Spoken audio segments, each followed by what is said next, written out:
Hey everyone, thank you for being here. We are here at one more Circuito Live. It's awesome to be here again. It's a comeback for us. We have been uh, like some time away. We had the scheduling issues. Like everyone is in a rush right now. Everyone is running something, and crypto and the whole ecosystem, the whole tech ecosystem is very dynamic. So just a quick update for you guys. We are here with João, with Tony, and a great guest as well, Bernardo, which we will tap into in a few seconds. But first of all, João and Tony, I'm glad you guys are here. You guys could make it. It is awesome to see your faces again. João, I saw I saw João, I think last year, and Tony, I see every day. So it's basically it's basically we are basically in the same office. But oh my God, João and Tony, if João wants to go first, I'm eager to hear what you guys are up to on picnic. And please take your time. Say everything first. Yeah, yeah. Okay, yeah, it's good to be back. Was checking the last time we spoke was in the Super Live at the end of the year, but the last time we recorded this podcast was just after DevCon, and quite a few things happened since then. I think the biggest milestone, like last year, while recording, I was struggling to fundraise. We concluded that. I think we'll be announcing over the next few weeks. But super happy to achieve it. And I've been traveling quite a bit as well. So it's been a bit chaotic. We increased team size a little bit, and then I spent like month and a half traveling. It was in Europe for most of the time, but then went to Denver, SF, and LA. So yeah, lots of things going on, but different timing of the company, like growing internally and adjusting a lot of things. So that's kind of the vibe. Lots of work to do. Grind mode.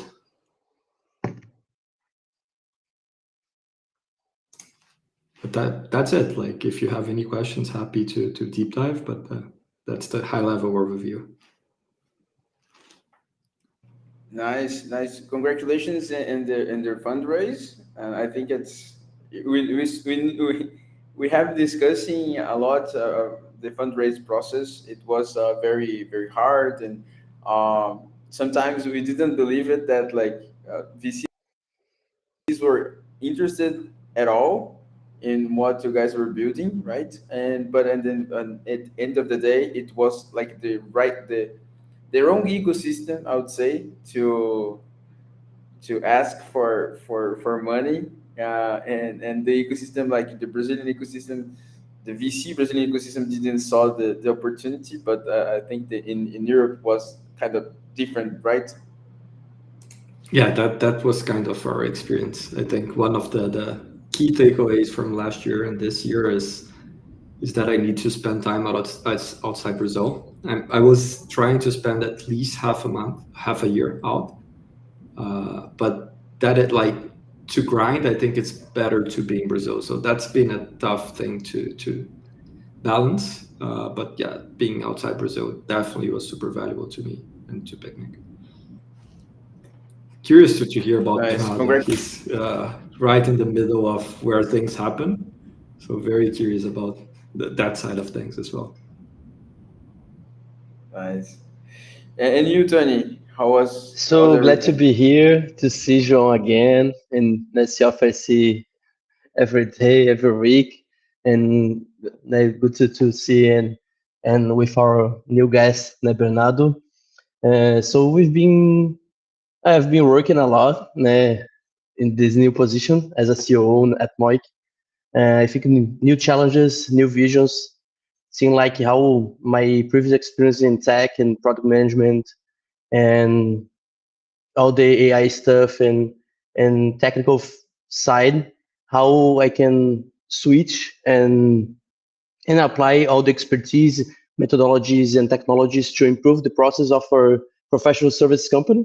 So now I'm taking care a lot about people, process, and coordinating yeah, our operations that take care about the marketing and growth of a lot of companies.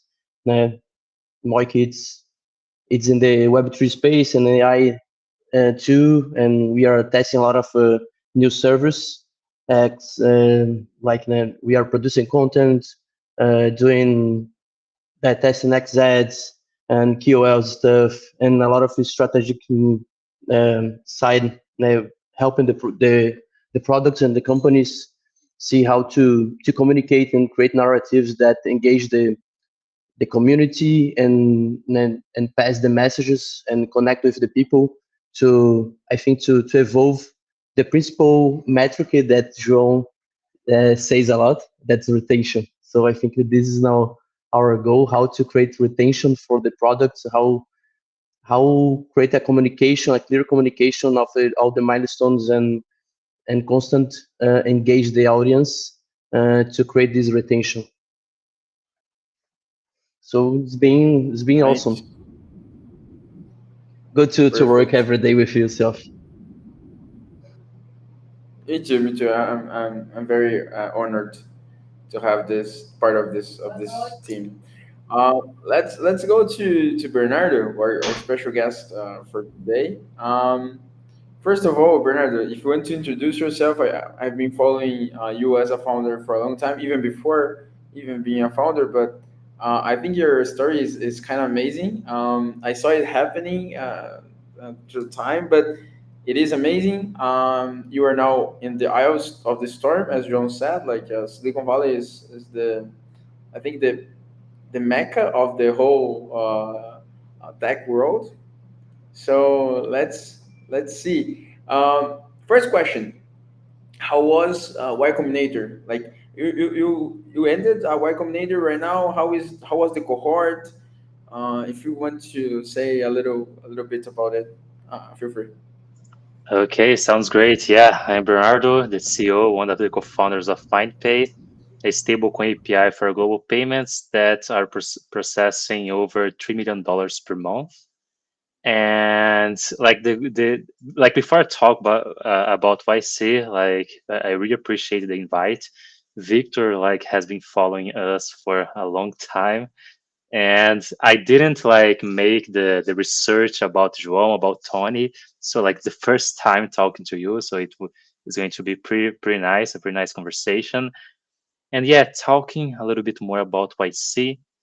To be honest, like I would talk before like joining YC. I never imagined that would be possible to join. For me, like you will need to be someone like really special or really different, you know. So for me, I thought that was impossible. And the cool thing is because we applied 3 times, and in the last time that we applied, that we were able to join YC, we were like doing we were talking like with the other co-founders. Oh, this is going to be the last time, like we are growing, we are doing like everything by ourselves, so we don't need to like to raise the money right now. We are doing something really, really cool. But when we were not expecting, we got the interview and got accepted in the same day. So it was like a really amazing experience. And one thing, like we are learning a lot, like every day here at YC.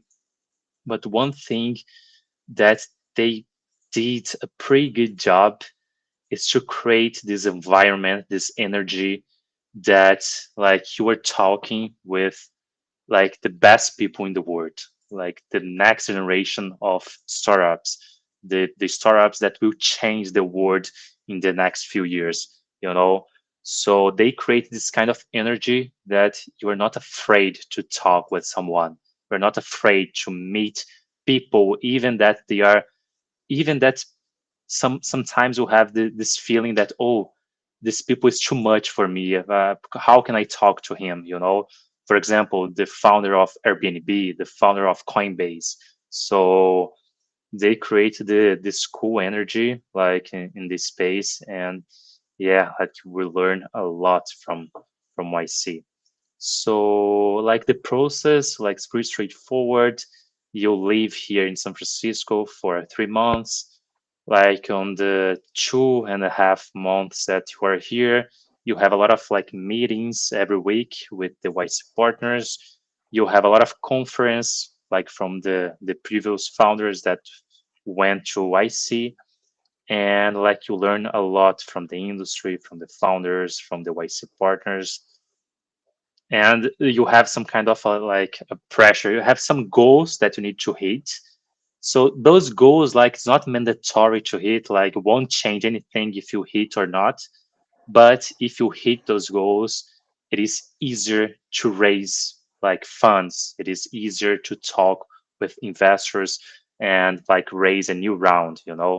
So when we joined it, it was an accelerator program. So we raised some money. But right now, like in the last 2 or 3 weeks, we're raising our seed round. So this is what is cool about YC. And I will monopolize the questions if you guys don't enter it, but I'm just curious about how was like day by day stuff. Like you wake up, you go to YC, you come back. How's the day by day routine? Yeah, to be honest, like we don't need to go to IC. We do have like just one like meeting per week, sometimes more than one. And we do have some side events that they do for the founders, but is optional. Okay. So they recommend you to rent an Airbnb or a place which the co-founders can live and work from this place. They don't recommend to work at YC because like there's going to be multiple founders and you won't be able to have conversations like online. And so like every day here we had our goal. There is a whiteboard here with our goals, with the tasks that we need to do to achieve those goals. And yeah, we keep like building, getting customers, and like make as everything that we can to hit the goals. Amazing. I'm curious about the process of this preparations for the fundraising. So, because my previous experience was in Kilonova Ventures, working as a head of product. So, I'm curious what was the key insights that you learned how to prepare and present your pitch deck, and what was the best part that you have to evolve, that you have to think differently from the past pitch decks that you built. Yeah, this is a pretty good question. And to be honest, like there are two different phases here at YC. The first 2 months entirely, it's related to sales, to how you grow your startup, how you get your first customers. And the second moment is when you need to fundraise. And this moment, like they switch everything that they were like teaching about sales to fundraising, and like we need to do like as much as straightforward as we can. Okay. So, and you need, when you are preparing the deck, the slides, you need to put the most important things in the first slides. Okay. So if your startup like grow a lot during YC, you put like on the first slides. If your team is from like good startups, like good fintechs or good companies like Tesla, like Apple, you need to put that on the first slide. So it depends a lot from like what you have. Like our team specifically, it was more the idea and the growth than the team itself. So, and but there are some different companies like in the batch. So the there are different like ways to convince investors to talk with investors. And the cool thing that we did is like we received a lot of like investors connections during YC, but we pushed everyone to the last 2 weeks. So in 2 weeks, we had to talk with over 80 investors at the same time. And when you do this, you create some kind of FOMO because you are talking with like investors all the day.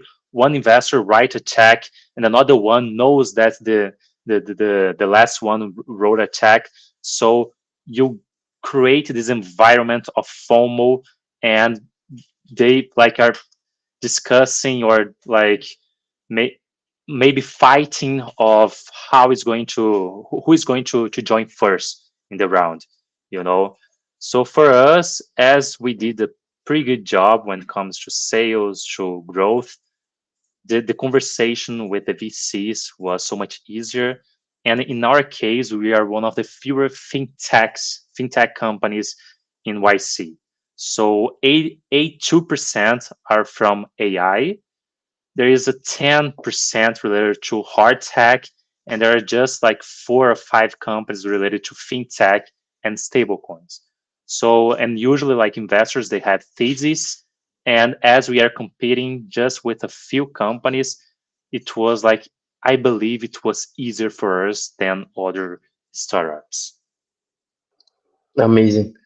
And what about this previous I think learning path about sales? Did you use this knowledge to do some sales during the YC? Did you sell the product for some companies? Yeah, like I am a second time founder, and I learned a lot about sales on my previous startup because like we were building something for sales teams, you know. And like to be honest, it was a mix of like our knowledge about sales and our connections as well, because we started the company last year in July 2024. So we were creating relationships like for 6 months before joining YC.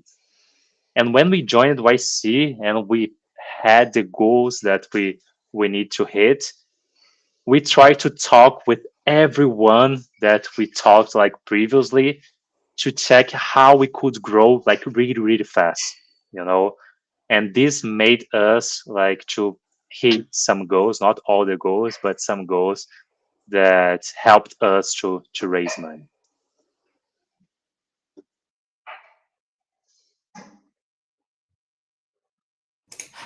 That's super cool. I'm curious on how different fundraising without YC and like before and after, how the experience changed. Yeah, there is a funny story around this. Like before YC, we're trying to raise money from some angel investors. So we had 5 angel investors. We shared like the safe agreement with them, and we're waiting for like their signature, you know, so we can get the money. It was like a really small round, just like to help us to keep alive. And at the same time, like 2 weeks after we shared the agreement with them, we got accepted to IC. And just a single angel investor was fast enough to sign the agreement and do the wire transfer to our bank account. So 4 of them, like they lost the opportunity to join us, and it was not our fault, like because we already shared the agreement with them, you know. And so it is really different because without YC, you need like to build this relationship for a long time with angels, with investors, and maybe get some amount of money before like getting a bigger round, like pre-seed, like seed round. But after YC, as like it seems the entire world is looking for YC startups, I thought that was some kind of easier because you don't need to go and know investors and know about the space, you know.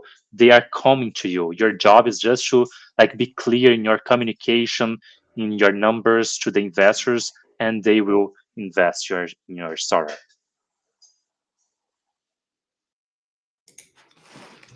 Yeah, that's super cool.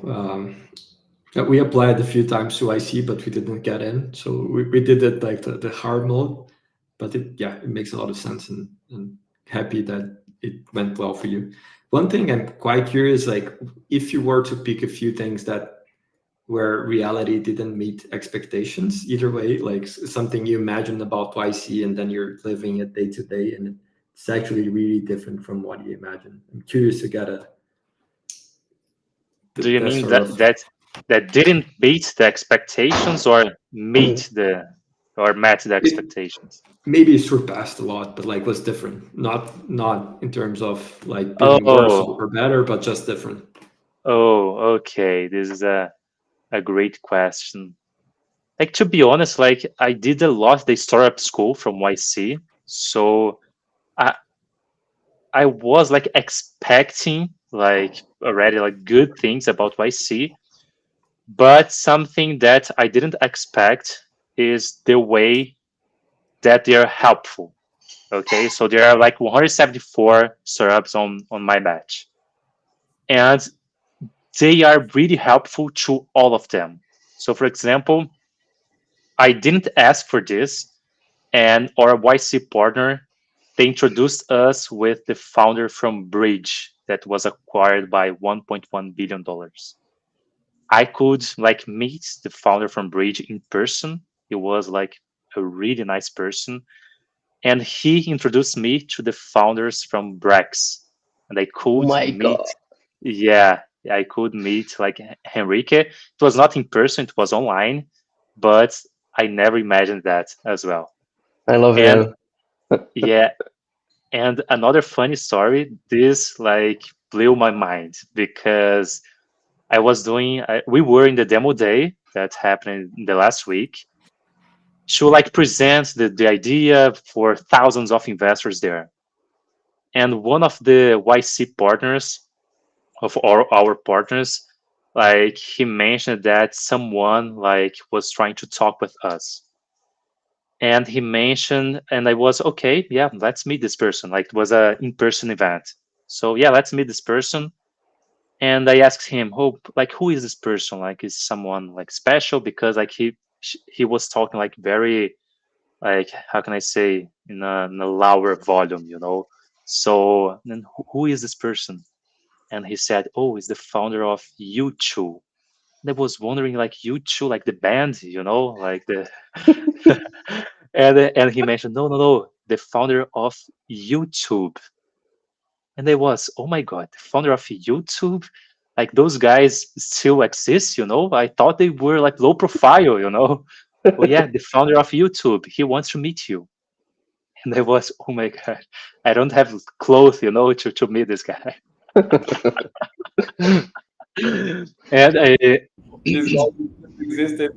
It's a funny line. It's the funniest line ever. yeah, and like we're walking to the founder of YouTube, I could meet him. Like I had like 5 minutes of conversation with him, and like in just 5 minutes of talk, like he wrote a check to invest in Blindpay.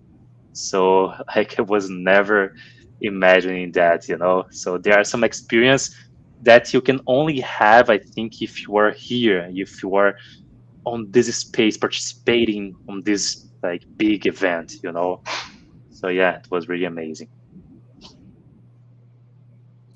And let me ask you, Bernardo. The interesting stuff about Y Combinator is that we had a lot of track record history being made in Y Combinator, right? We have, as you said, Airbnb, Coinbase, and even in a way, not directly, but OpenAI, because Sam Altman was one of the leaders back in the day of Y Combinator itself.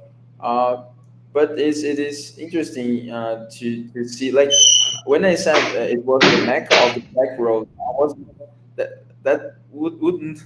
It is not lightly like that. I say that it is one of the epicenters, if not the epicenter, of the tech world itself, and it is. These stories are funny and interesting, but I want to for everyone to have a overview about what was your founder path. Like if you can tell a little bit about your story, like how you went from being fired until Y Combinator. I think it's so good. It's a great story, and you need to tell people. And it happened so fast. So yeah, go ahead if you want to talk about it. Cool. So yeah, I will tell a little bit about the story and the story as well from like my previous job. And just like to let like people know, like before being a software developer, I was trying to be a dentist because my stepfather was a dentist. I had no one in my family that was like engineer or related to the tech, industry. But when I met like my fiance, her like brother was doing like computer science, and I was wondering, oh, this is pretty cool. I need to switch. Like, I can't even imagine like doing like being dentist for the rest of my life, So I need to switch, and I switched to like being to computer science in the university, and I spent like the last 7, almost 8 years as a software engineer and also product designer. I always like to like build the products on Figma, build the front end. I wasn't like the best guy to build back end parts, so I always invited someone to work with me. And in my previous job, like it was a really cool but maybe sad experience at the same time, because I joined a company that they were building the first global payroll platform powered by stablecoins. So it was like my first experience building something with stablecoins, and I could learn a lot on this company. I was the third developer there. I joined when they raised their seed round. I could see the company like growing from 1 million to 100 million in TPV per month in less than 1 year. Like they grew really, really fast. And there I realized like how powerful stable coins would be for the next generation of fintechs. And there, like I could see as well, like the challenges of being a crypto company and trying to do payments in the real world. Because like usually the banking partners consider you as a high risk industry, and the companies that allow you to do this today, for example, MoonPay, like they were charging over 6, 7% of fees. So for this reason, like I started Blindpay. And when I started Blindpay, I decided to apply like some hackathons. The first one, it was the Solana. I don't know how to spell like re, Renascença. Yeah.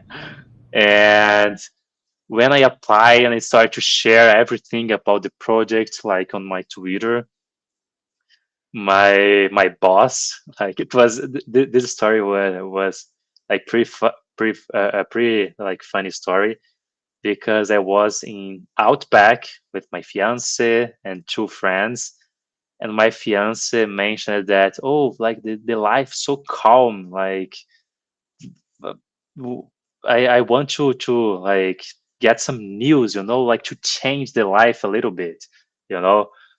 And my boss like texts me, Bernardo, I need to talk to you. It was like Friday night, and I answer him, oh, like I am in a restaurant, I cannot talk right now. And after like 20 minutes, Bernardo, you were fired because of your project, and we cannot work anymore.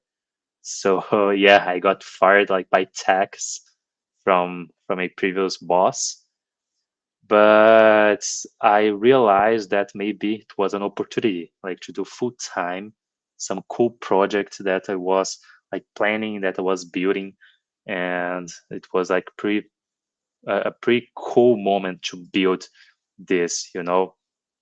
So I decided to like work for the next 6, 7, 8 months full time on this project, like without even having a salary.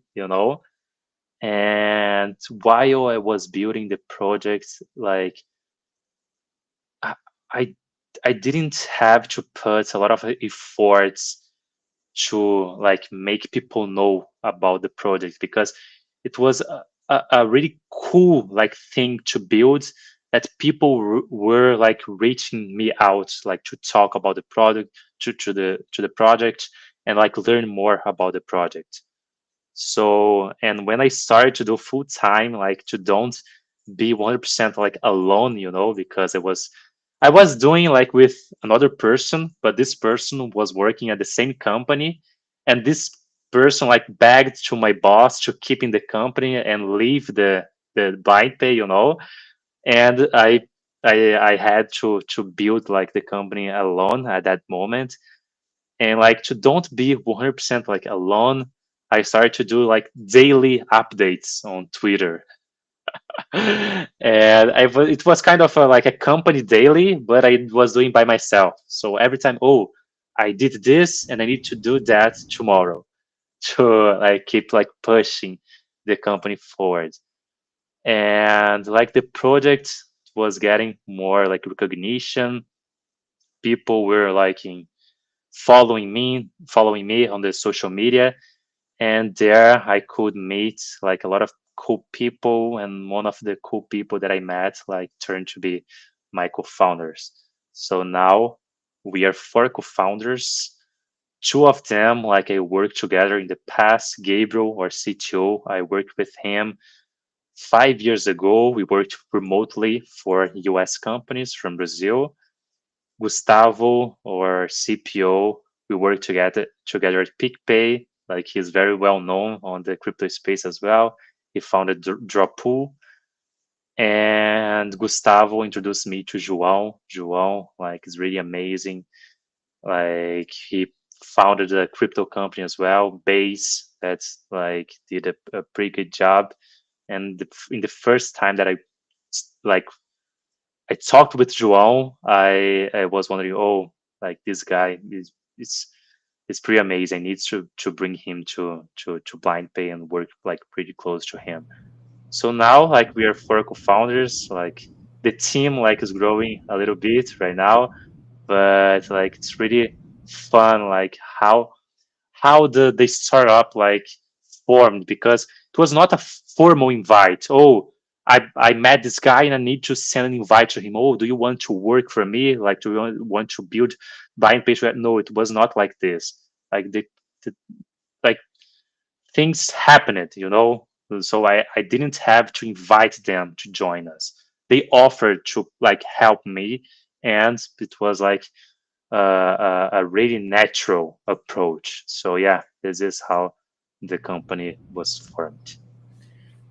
And I remembered, I remember very very vividly the conversation that we had. Like I think that we were like kind of mentoring a small group of projects that were in the Solana hackathon in Brazil.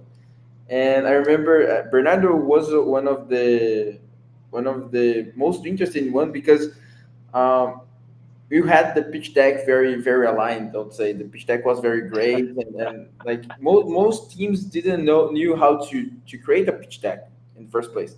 They knew how to build deck, but pitch deck was kind of lacking.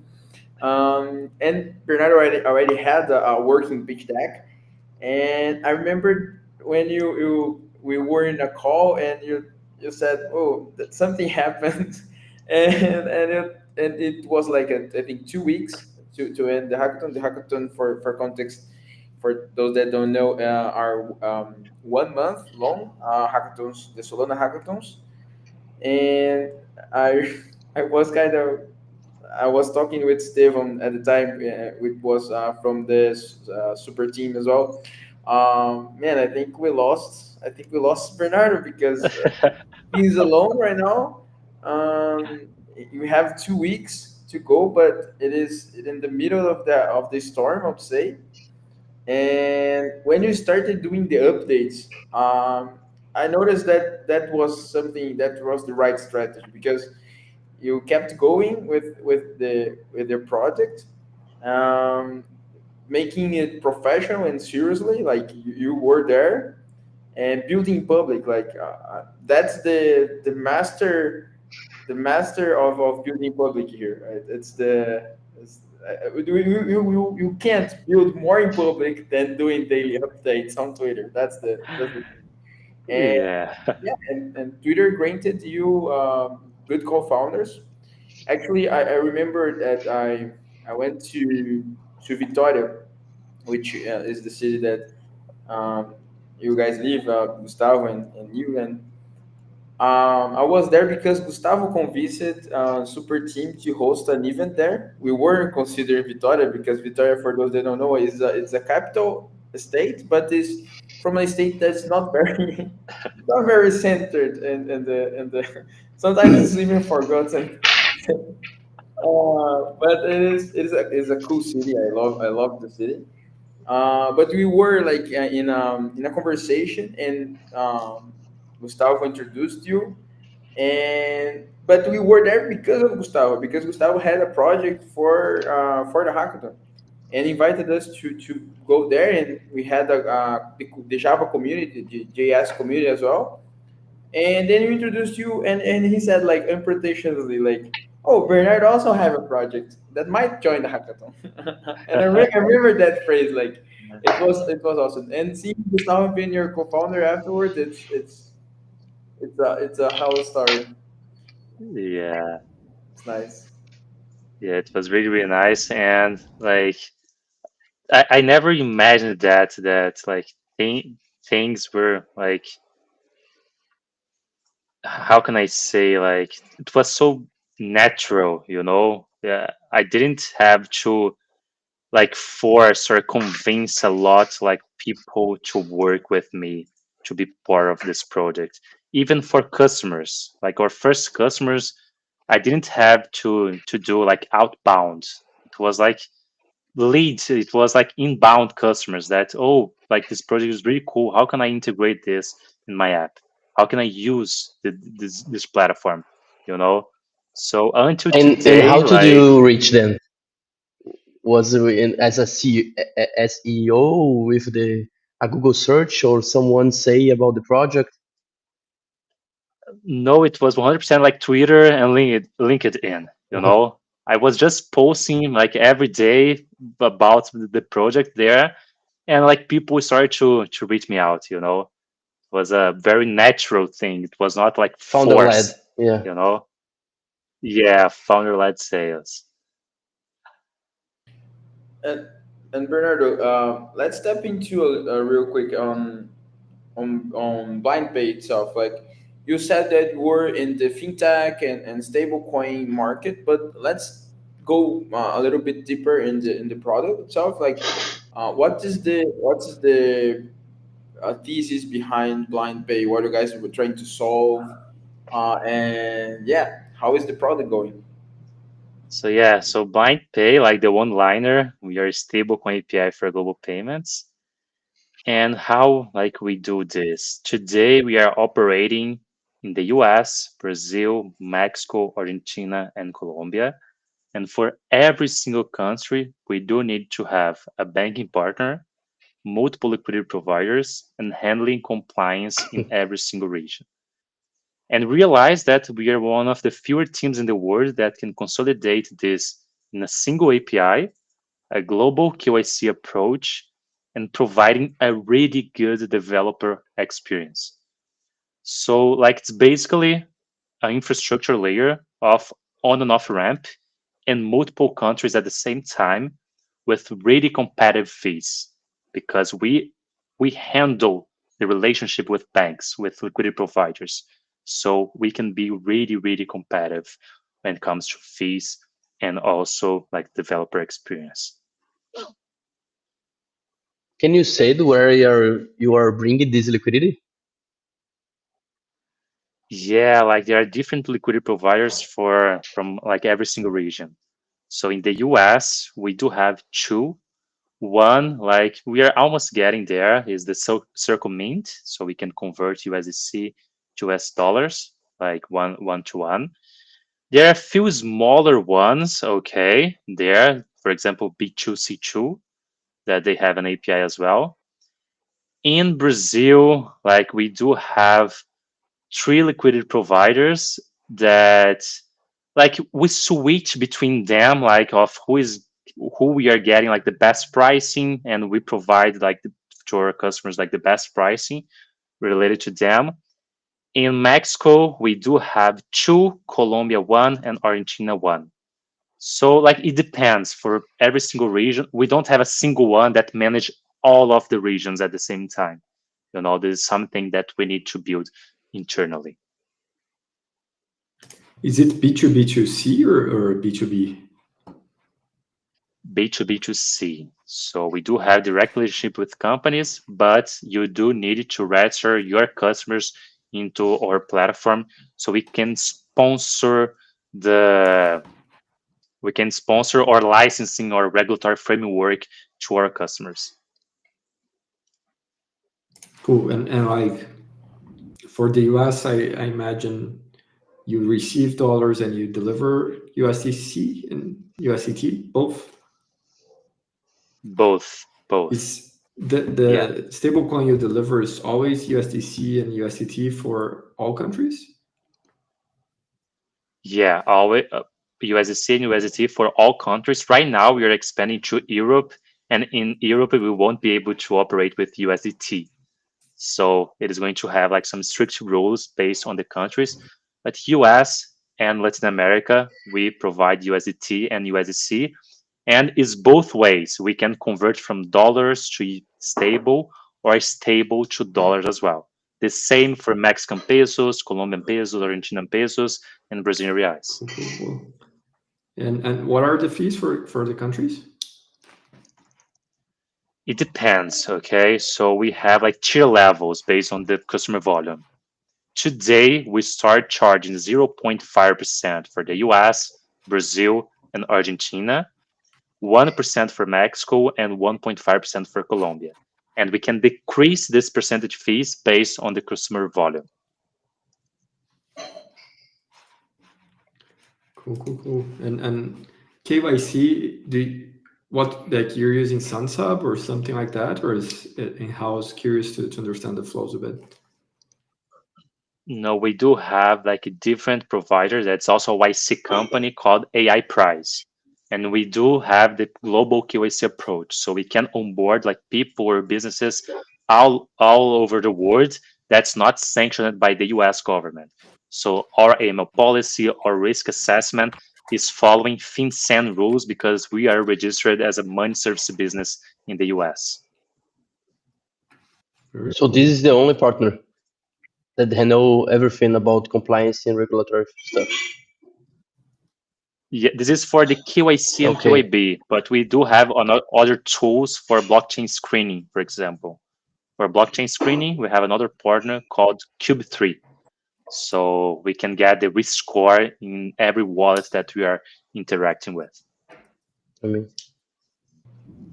And let me ask you, Bernardo, what is the main use cases for the, well, sending money abroad and cross payments that we have been seen on Blindpay? Yeah, like this is really a good question because we are like every day we see a lot of different like ways to use our APIs. So when we started, we were like more focused on crypto native startups. But right now, like realize that big part of the money, like the biggest part of the money is being moved on the traditional world. So we started with more crypto companies, okay? And right now we are switching a little bit to serve also traditional companies. And the biggest challenge of BlindPay is how we can leverage like the power, the benefits of stablecoins to traditional people, traditional companies that just want to find like better ways, cheaper ways, or faster ways to move money worldwide. So yeah, this is going to be the biggest challenge from BlindPay. did you think about compliance as something important since the day zero? Because I've been seeing that many Web3 founders running from legislation and all the law stuff, like you don't like to handle these kind of things, and this is very crucial now for your business. So Yeah, to be honest, like just to let you know, I'm kind of the boring guy building on the crypto space because I don't like 90% of the projects on crypto. I just like the technology. How can I leverage the technology to solve like real world problems? You know? And on the traditional like space related to fintechs, to payment companies, usually they got acquired for two reasons. Or when they grow a lot and have a really good product, or when they have license, you know. And I think it's going to like happen the same with crypto companies, the the stablecoin companies. Okay, so the companies that hold license and cover like more road regions besides the product, besides the integration part, they like have more chances to grow faster and be acquired or even onboard more enterprise customers. So we cannot like be like so far from this regulatory perspective. And like compliance and regulatory, it's the most important thing for a blind pay. So our first hire will be like a compliance person in the US, you know. So this is like the top one thing here in blind pay.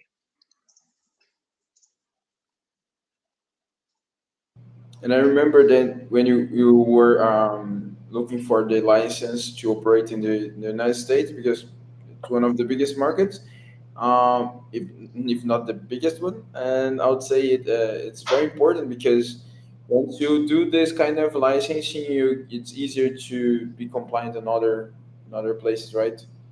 Yeah, this is what I think that it was like the best move that we did, because we started in the US. We hired an AML officer in the US. We built the ML policy, the risk assessment. We got the registration, everything in the US first.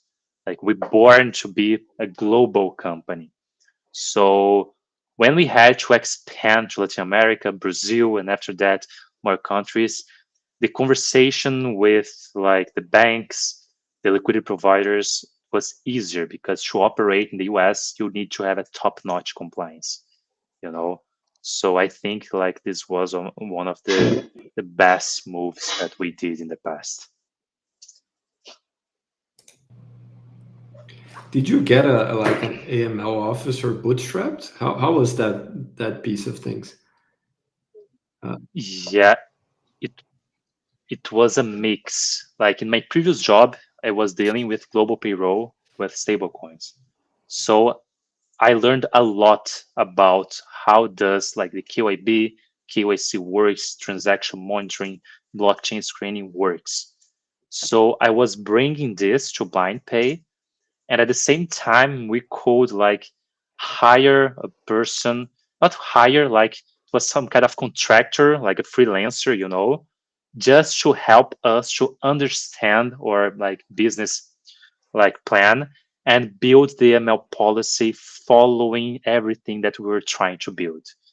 And this person like he knows that we're like a startup. Like at the moment we haven't raised money, so like we could afford like this person, you know. But like today, like if you want to hire someone just for this in the US, will be like really expensive, because there are a lot of demand around this today.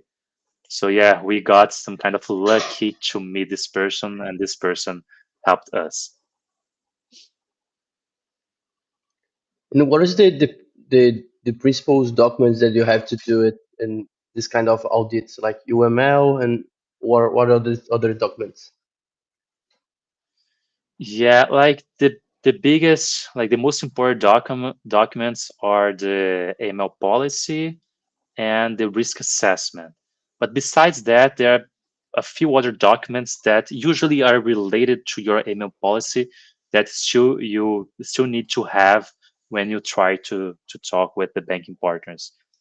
And today, like almost all the companies on the stablecoin space, they get their MSB registration first, and after that they get the money transmitter license, because the money transmitter license, you were able to offer custodial solutions for your customers. So this is something that we are looking to build as well.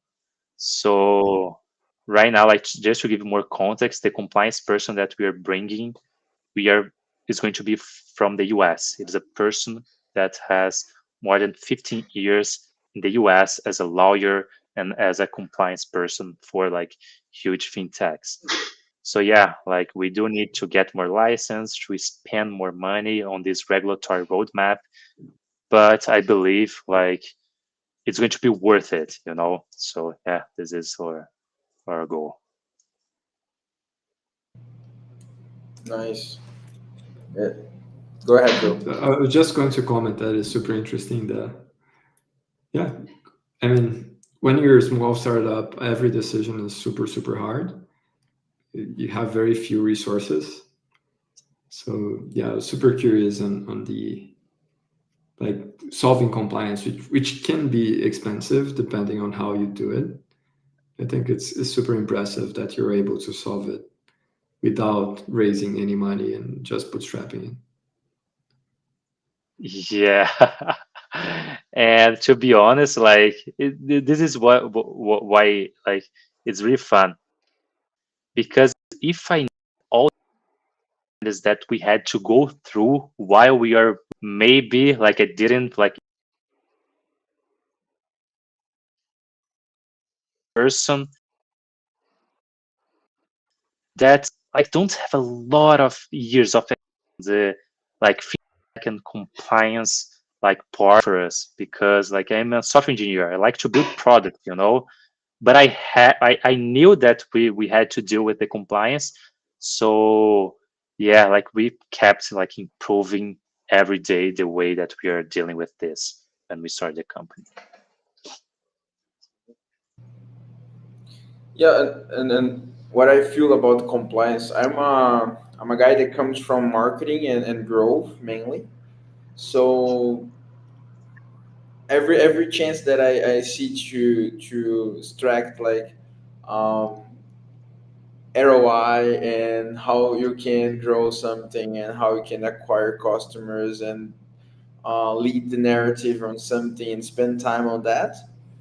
I think it's the best time of the best allocated time for a founder because founders are attention and most of the time attention and time allocators.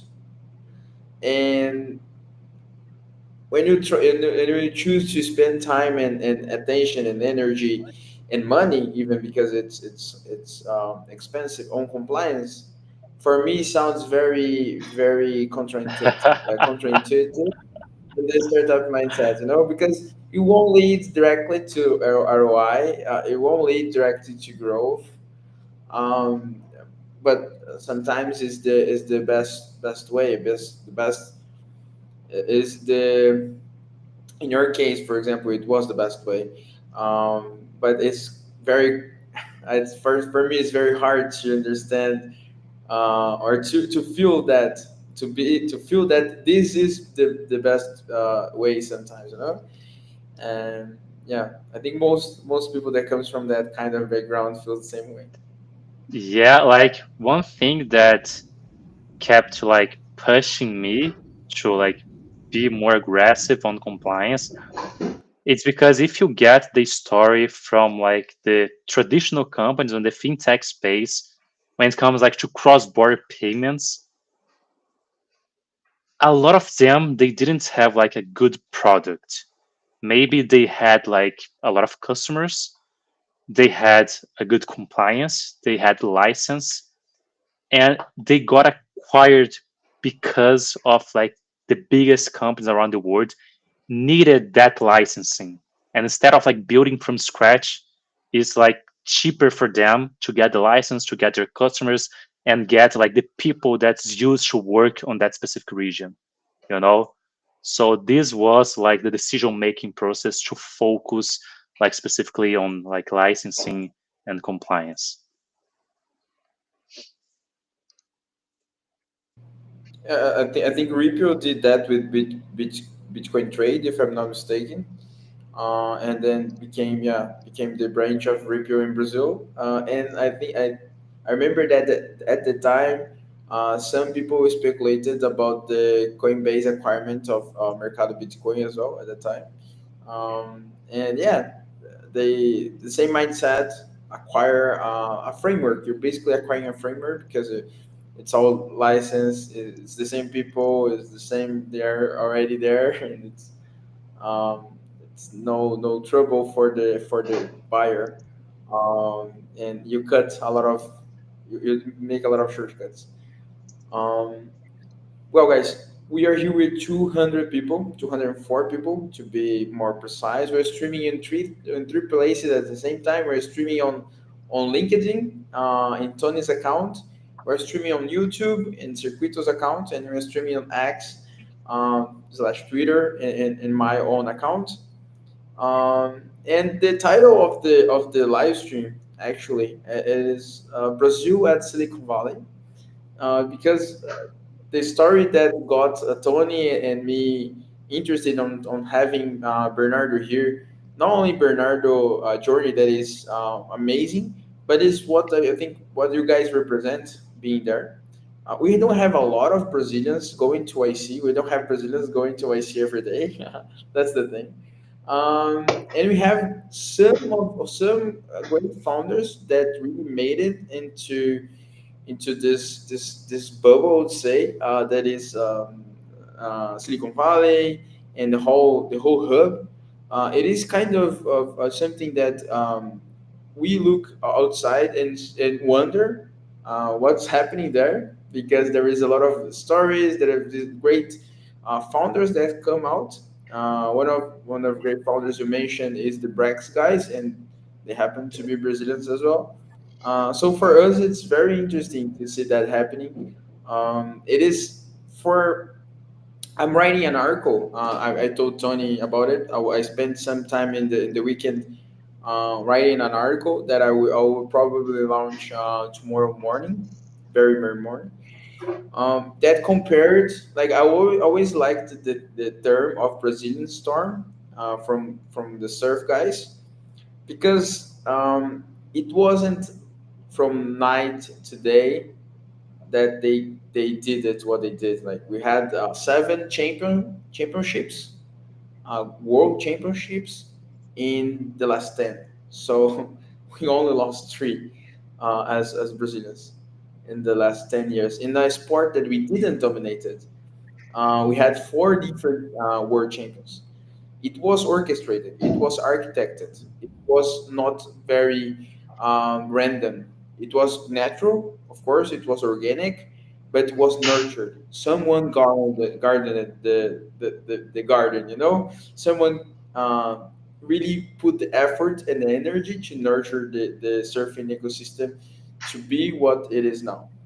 And actually, the name Brazilian Storm, it was created by the, I think, British or American media in 2011. So 3 years before the first world champion. That was very interesting because they were already seeing that a lot of young talents were popping out, and I wanted to compare that to the tech and emerging tech, so AI, crypto, and all the other stuff um, in Brazil with Brazilian founders. We could see a parallel. I'm not telling that the same will happen, because 70% of unicorns coming from Brazil is kind of realistic. But I would say that nurturing an ecosystem makes results. Like nurturing an ecosystem creates a wave, and everyone could Great, benefit great from it. circuitos, great Yeah, connections. creates a connection. That's the way. So that's one message that I want to make for the 200 guys that are watching right now. It is that one, it is possible to reach. I think the places that you want to reach. You can just do things. And the second thing, it is referencing Alliance DAO video that I watched it earlier. And the other stuff is that we will be will I hope, of course, it's not a prophecy, but I hope that we will keep seeing Brazilian founders in this kind of hubs, in this kind of places, and get used to it. So yeah, that's kind of it. It's for guys that don't follow tech world. For us, it's it's kind of Olympiads, you know. It's kind of that kind of feeling, you know, for the tech world. It's kind of you know that when we won a gold medal on gymnastics, it's kind of the same thing for tech Perfect. world. I have a final question, I think, for Bernardo. What did you learn most from building BlindPay and YC that you could be used for any founder in any For any, level, in any stage of your company? yeah, this is a a great question, and I think like it's having no shame, maybe. Like it's the energy that YC creates. Like if you want to like to talk with someone because you think that someone like is going to be important to like be closer to you, or you are going to get some insights from this person, you don't need like to spam this person on the social media, but maybe you can find someone that knows this person and can do the introduction for you. And like if you don't have like shame to talk with people, to like try to like evolve every day your personal life, your startup, like it is going to be really really good. So one thing that I did in the past that's pretty fun is because I try to talk like with a lot of Brazilian founders that went through YC, but no one like answered me, you know. I got ghosted like a lot of times. And right now, like it's really hard to keep answering everyone, but at least I try to accept the connection from everyone on social media, and I try to answer everyone. If I don't like answer you, is because I am receiving a lot of messages and I lost the message. But this is something that you need to keep pushing. Like you need to keep trying to talk with someone that you believe that is going to important, like for your future in a personal view or for your startup as well. Perfect. Thanks. Nice advice. And yeah, if you want to say like final words about what's next in blind pay, like there's a life after YC, so what you guys are doing, and yeah, a final message to the not yet founders, to the founders that may be watching this, or builders in general. um, so one message and one what's ahead of blind pay. Okay, cool. So yeah, one message is like to keep grinding. When I started Blind Pay, I would never like imagine that I will be here one day, you know. So I was just trying like to force myself. Oh, one more day. I just need like one more customer, like grow a little bit more, you know, to go to the next step. And I didn't have like a salary. Like I was building this startup as a bootstrap way, you know. So I kept grinding a lot, and like it was worth it.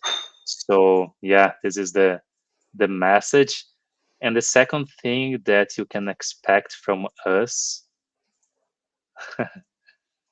I will like in a like more, how can I say, more clear like way, you can expect like more features, more world regions that we're going to cover, and improve even more like developer experience that we are providing when it comes to on ramp and off ramp. And you can expect maybe for the next like 5 years how we are going to change the traditional world when it comes like to move money faster and in a cheaper way. So our goal is not to serve like only crypto companies, only companies that knows how to deal with stable coins. Our goal is to change like the way that everyone is moving money today around the world. So you can expect like a lot of companies switching to stable coins instead of like keeping like connected to the like traditional forex methods to move money worldwide. Nice. Nice. So I think that, guys, that is a good wrap up. Thanks, Joel. Thanks, Tony, for being here. You guys want to make a final words? Feel free. Please, John, say to us the next milestones. Yeah, it's great to chat. I think now we're super focused in launching Gnosis Pay. It's been a lot harder than we anticipated, but we have done the first test transactions a few weeks ago, so excited to see that out of the window. And yeah, that's the big thing in my mind. And yeah, getting people to use DeFi without knowing that they will use DeFi. That card will be competing pretty well against like Nomad, Wise, and other products. It will be cheaper to load than those cards, like 1% cheaper. And it will have a pretty aggressive cashback by Gnosis. So it's up to 5% cashback, quite easy to get 3%. So it will be the best card out there, especially if you're traveling quite a bit. So excited to put that product out of the door and understand how to market it and make it pop the crypto bubble, but super bullish on the thesis that crypto and stablecoins is a huge component of that. It's just a better financial infrastructure. And I think there's a lot of UX issues on the customer side, and which are the thing we're working on, and a lot of things in the infra side, which is Bernardo's work. So glad to meet. And yeah, let's keep in touch. Perfect. And when you will go to come to Floripa? April, I'll be there, I think, April. 24th. 24th, yeah, I'll be there 2 weeks in Felipe. You see me around. I'll go to Ipe City. Okay. We'll do I something hope there. so. We'll see I there. have the Airbnb is booked, so Perfect. so now I need to go. Like, yeah. Yeah. Yeah. You're fine. And you, Tony. Final Oh, words. thanks for Bernardo say the playbook of for us of YC and creating some bootstrap startup in that way. The really amazing story. And for the next steps, I think now grow more. We have more than 35 clients, but we want more and more offer more service, understand more our clients uh, for other service and create some tools, internal tools like AI agents to improve our process internally. So yeah, great to be here, and that's it. Perfect. So, guys, thanks for watching. We reached 235 people so far. So, thanks everyone for watching it. It is officially the Circuito comeback. Thanks, Bernardo, for being here, for the conversation, for the stories. I'm eager to to hear more about it. Um, have a great time in the last days there in my combinator. Have a great time in the closing party, and share the stories after with us. So, guys, that's it. Thank you. Bye. See ya.